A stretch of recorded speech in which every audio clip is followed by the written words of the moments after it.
Like many collectors, Andrew Williams pays for his hobby by occasionally dealing in toys on the side.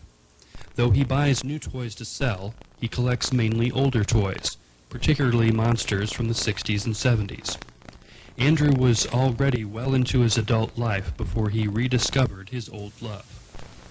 I think I really got started collecting toys when I was on vacation in Tennessee. There was a toy museum there, and my fiance and I were looking around in this toy museum, and I spotted these Ahai monster figures that I had when I was a kid, and all these memories came back to me, and I thought, wow, these were really, cool things. And, after we got home from vacation, I started to think about those things more, and I decided to see if I could find them. And over the next couple of years, I ended up actually getting a complete set of those, and from then it was just, lots of other toys that I started collecting because I became interested in it. The Colorforms Outer Spacemen are sought after by many collectors. They have a special importance for Andrew, who went so far as to build a special diorama for them. I can recall once going into a venture store looking for Colorforms Outer Spacemen with my mother, because they had released a Colorforms actual activity set with the little plastic pieces that you put on the background. And I remember that my uncle had some of those figures, and I really wanted them all of a sudden. So I can remember searching the toy stores for them and never finding them. Though they proved a disappointment in stores, Nightmare Before Christmas toys have become a runaway hit with collectors, including Andrew.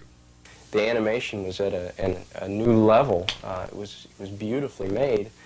In addition to that, it brought back a lot of the memories of the old, the old Rankin Bass animation Christmas stories of my childhood, and I really got a kick out of it.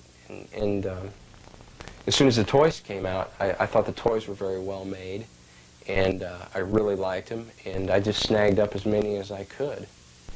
I think toys have got more gadgets, and they have to have 150 different weapons and that kind of stuff now, and they have to light up or blow up or something. And when I was a kid, it was just they were more simple, but I think they had more personality, more character, and I enjoy the older 60s and 70s toys a lot more than the stuff that comes out now. For self-proclaimed pack rat Bob Monco, toy dealing is a job. He travels around the country, state to state, show to show, earning a living by selling toys. Life on the toy circuit can be a tough way to make a buck. Not really as easy as most people think. And, well, last time I checked, I'm still not living in a $500,000 mansion. Been collecting toys for about 16 years. Started picking them up back in right around 1980. Just going to the store, buying the Mego dolls as they were going on clearance sale there, and all other superhero-related pieces and monster items.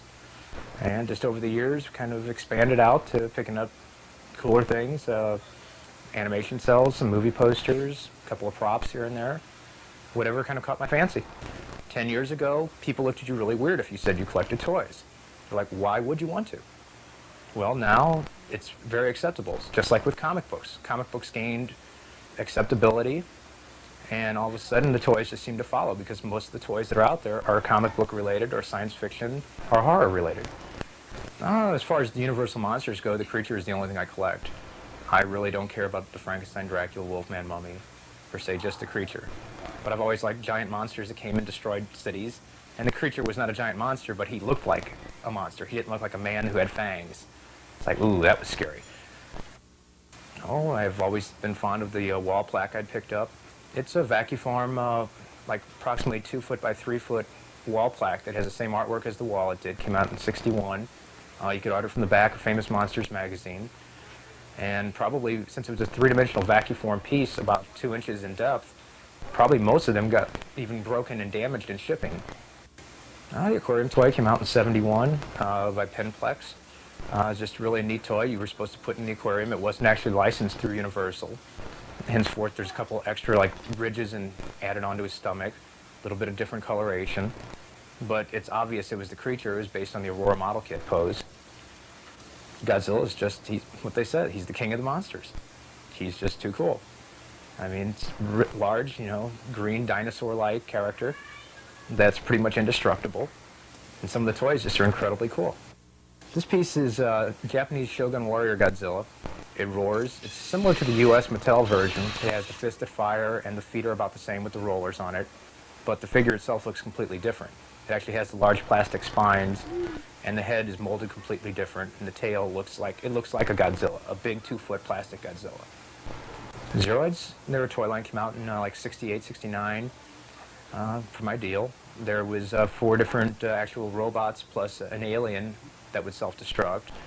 And they were, you know, one of the first actual small plastic space toys that came out from, like, actually motorized, that were not like an actual robot figure. These are the fabled second series Color Forms Aliens. Only 5 sets were produced for display at the 1969 Toy Fair.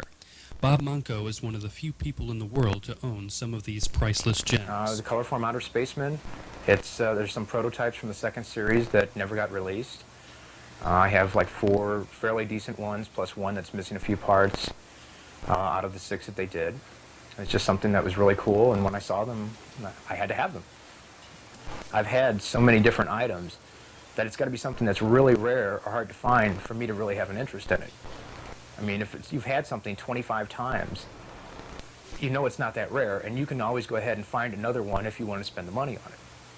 Whereas, you know, the item that you can only find 1 or 2 of ever, maybe in a 10 or 15-year period, that's the item that piques your curiosity and your interest. You know, you can't just walk down to Walmart and buy it if you happen to have whatever the dollar amount might be. Point gets where you only want the really rare items, because if you just kept everything, well, let's face it, you'd have to have a large, large mansion to put all the pieces in.